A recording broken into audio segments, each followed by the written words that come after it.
former clutter-holic, recording a video blog here about my clutter clearing journey, which, as you may know, is working on my weight clutter. I've been on this journey now for a year. And I'm still on it. I've still got a bit of distance to go, but so far I have lost 5.5 to 6 stone. I think that's about 84 pounds or 30, is it 32, 33 kilos. So how has my last week been? It's been a challenge. I had my weigh in this morning as usual, and I'd stayed the same weight. And I have stayed the same weight for the last 3 weeks, which is frustrating. A bit like when we clear our physical clutter in our home.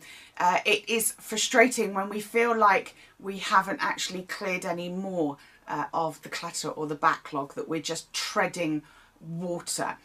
The really important thing, though, I know, is not to give up.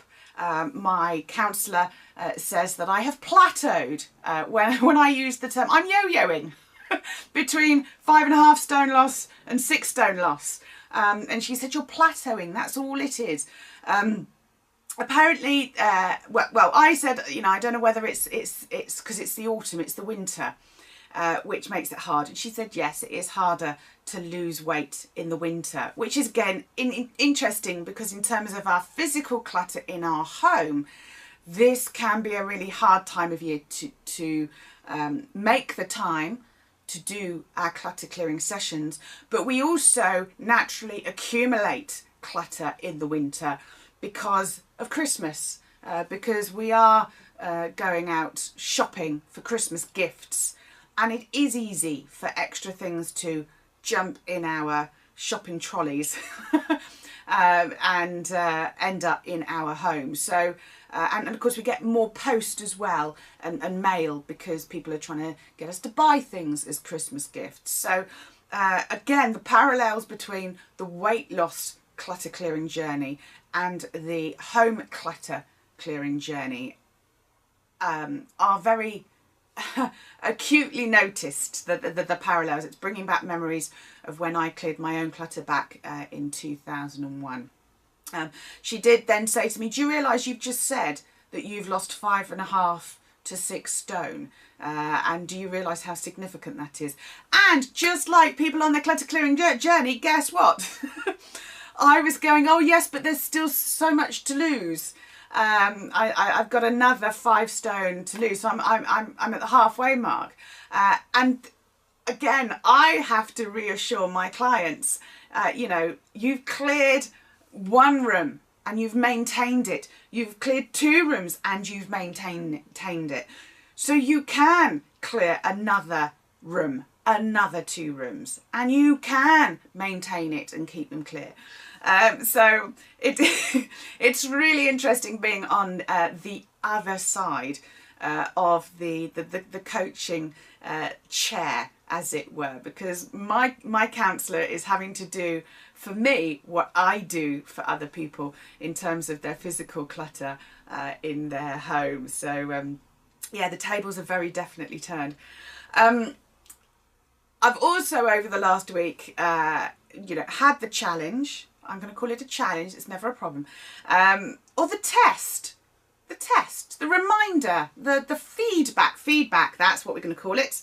I've had the interesting feedback this week of whether or not I do want to clear more of my weight clutter. Because I've just come back from a long weekend in Cornwall. If you've seen my previous videos, you'll know that a year ago I lost my father-in-law, who I was very close to, Frank, at the age of 86. And we scattered his ashes in Cornwall on a beach that he used to go to with the family every summer, and meant a lot to him and to the whole family. A place called Morganporth, which is on the north side of Cornwall, just outside Newquay. And we scattered his ashes there back in April on his birthday by a waterfall that is there.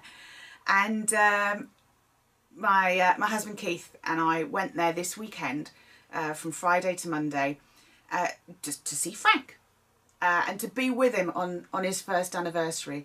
It was his first anniversary on Saturday, the 19th. He was found on the 21st, but we acknowledged the 19th as the anniversary because that's what all the dates were set to in his flat when he was found. And it was lovely, emotional. Spent most of the journey going down to Cornwall crying. Glad my husband was driving. Glad Keith was driving, not me. You know, because it is a time to think and reflect. Thinking back over the last year and everything that has happened since he passed away, the things that he would have enjoyed, the things that would have been a conversation point, all the people, the famous people who have passed away since he passed away. It's been a tough year for Keith, my husband, because he was a huge David Bowie fan. Of course, David Bowie passed away, as did Prince. Leonard Cohen recently. Oh, there's just been so many famous people who have passed away, and it was strange for me that that's happened since Frank passed away a year ago.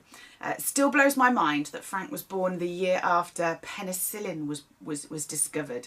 And if anything, this last year I've realised just how, you know, life does go on, things do happen, you know, people pass away, it's part of life, and memories or significant moments are still made. You know, we've had a UK astronaut in space since Frank passed away. You know, and that's just in the outside world, as I call it. In our world, we've had a lot happen, a lot of positives that I wish we could have shared with him. He would have been so proud of some of them. He would have loved the kittens that we've got. They're all asleep here in my office. Oh bless. They weren't quite that quiet half an hour ago. There are significant moments, and I think those are the hard things when you've lost someone that you are close to and who you know would share in the highs and the lows. So we spent time with him on the beach, and yes, and we had a nice weekend. And in terms of my weight loss journey, I suppose you could say, took a break from it, but not a complete break. And it was a really interesting feedback that actually there are certain things now I don't want to eat. For example, Keith and I have this tradition that we turn up, we drive from here at home all the way down to Cornwall, and we go to this pub called the Merrymore Inn, which is next to the beach at Morganporth. And we have fish and chips. Can't go to Cornwall without having fish and chips. Couldn't get fresher fish and chips. Beautiful fish and chips. And I had my fish and chips, but I didn't eat the chips because I didn't want to eat the chips because I knew they would make me feel bloated and not feel good for a while. That is significant. A year ago, if you told me that I would go to Cornwall, have fish and chips and not eat the chips, I would have laughed at you. And that is similar to our clutter clearing journey for the clutter in our home. A lot of my clients start out never checking, for example, their bank statements or their post or their mail on a regular basis. And then 3 months down the line, they're actually looking forward to their bank statements or credit card statements coming so they can check off their receipts against them because they know they feel better for knowing that they know where they are, that they're in control of their finances, or that things are as they should be and they can see a bit further ahead. All those little things. And it's when we get those things where, you know, we can if we want to, but we don't want to, that is when you know you're getting a real deep habit life change. And that's what we need to achieve if we're going to get meaningful long-term shifts in our clutter, whether it be in our home or whether it be like me with weight loss. So that was, and I really enjoyed the fish. And the batter was something that I wouldn't normally eat, but I ate it because I'm not going to live my life being that boring with my food. And then on the Saturday, what did we do? On the Saturday, we went and we did have a Cornish cream tea, which, if you don't know what that is, that's scones, and then you have thick clotted cream. and jam. And I had that and I enjoyed it, and I did feel after effects. I did feel a bit bloated, but I enjoyed it. Yeah, so that was great. And then on the Sunday, we went to a lovely little village, seaside village called Mousel, and we had a little. It was only a little one actually, a Cornish Pasty, which is basically pastry with like a meat and potato and veg mixture in it, which the miners used to take down the tin mines in Cornwall. So the pastry was so that they didn't used to eat the pastry originally. It was just the meat in the middle. It was like a meal. The pastry was like a pocket for you to take your lunch in. They're again, you can't go to Cornwall and not have Cornish Pasty.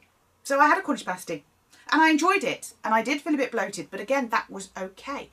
And then yesterday, on our way back, Monday, we drove to a place called Tintagel, which is not far from where they film the TV series Doc Martin. If you've ever seen them, I love Doc Martin.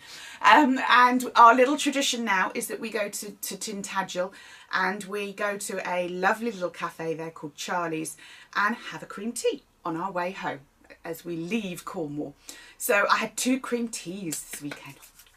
Did enjoy them. Brought one home for the mother-in-law who was looking after the cats. So again, I didn't deny myself because it was a special weekend. It was being away. I couldn't control my food in the same way. And that's exactly the same with our clutter clearing journey. This is the time of year when we may accumulate a few extra bits and pieces. We're probably going to get Christmas gifts, and that's okay.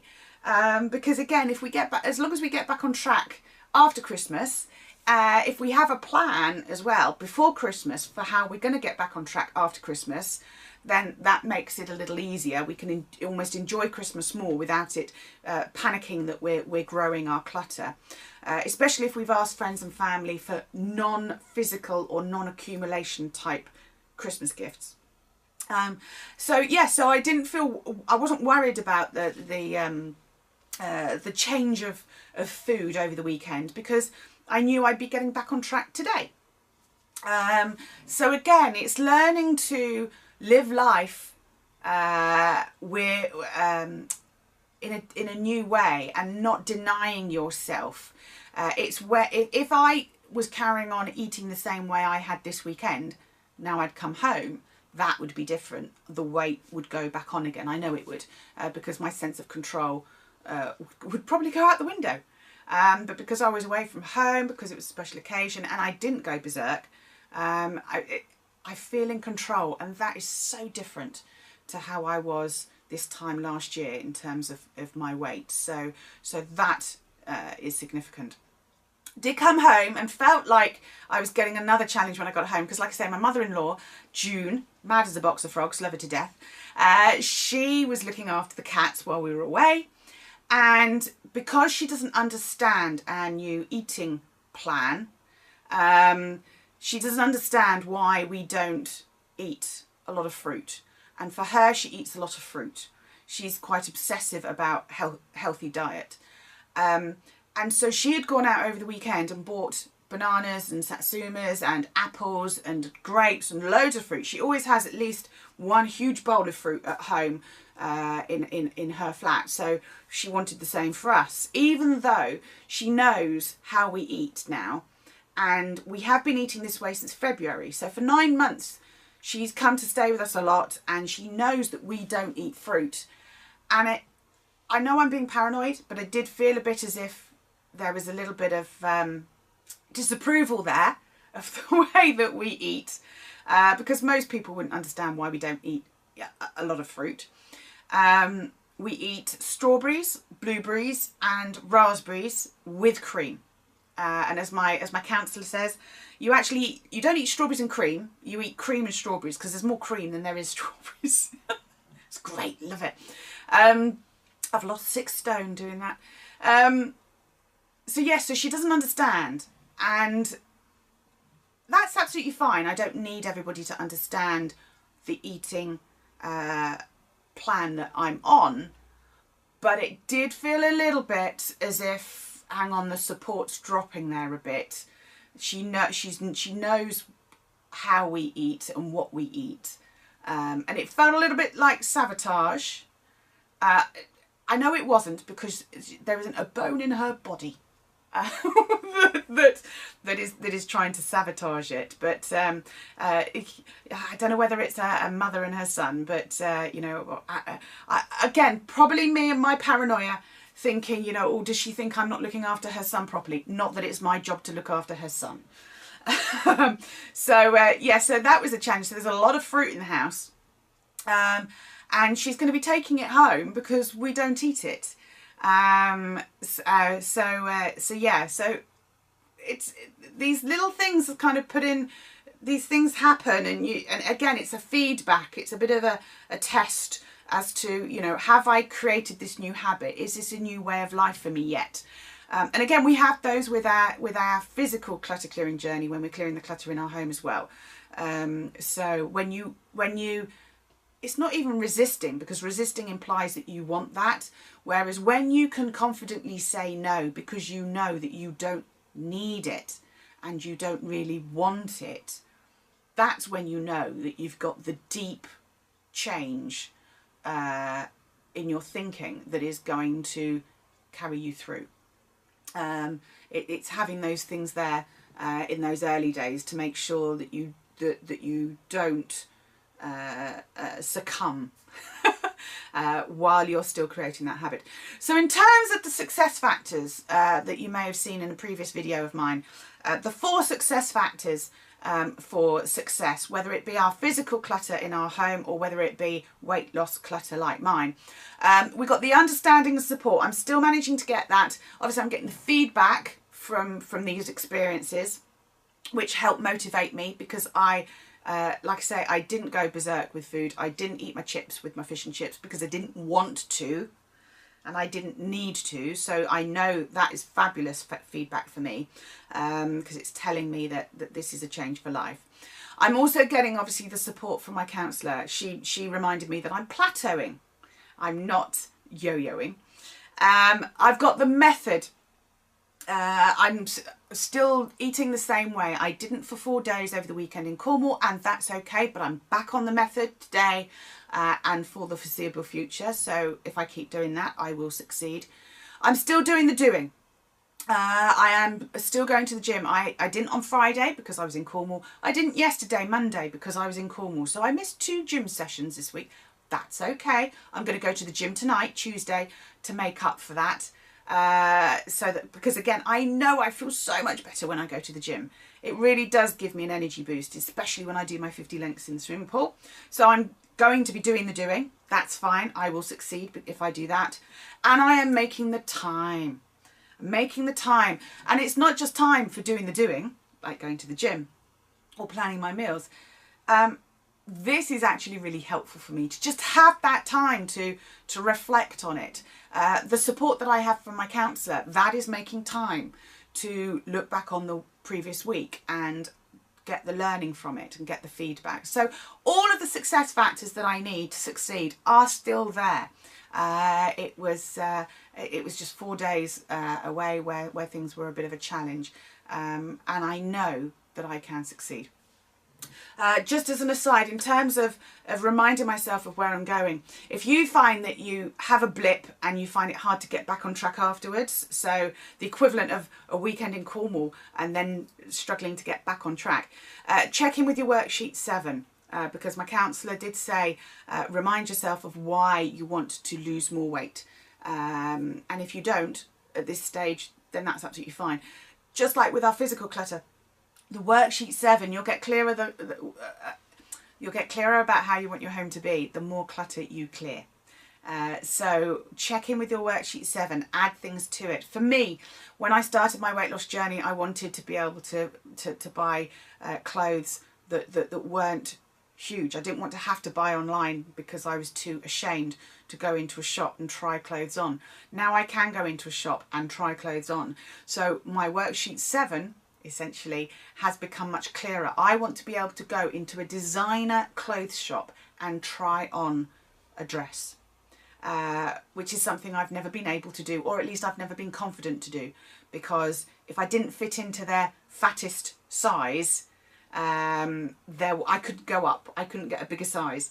So my goal, if my worksheet 7 has become much clearer in terms of I want to be able to go into a designer shop, and if I need a size bigger than I think I am, that's okay, because I will fit into their next size up. And if I need a size smaller, that's okay, because I will fit into it. So again, more clarity, the clearer I become. I'm going to carry on going to the gym, and you know, and hopefully I will have another good. I will have a good week. So it's okay that I haven't lost any weight this week. What a week. Do let me know how you're getting on. Leave comments below, because I do love to know how you're getting on, whether it be a weight loss journey that you're on, or whether it be a physical clutter in your home journey that you are on. We're all in this together, and the success factors are the same. So do let me know, do share, and we can help motivate one another, because we get it, don't we? Even if nobody else does. Lovely to chat to you. I hope you're doing well. Keep up the good work. Keep doing the doing. And I will see you again next week. Take care.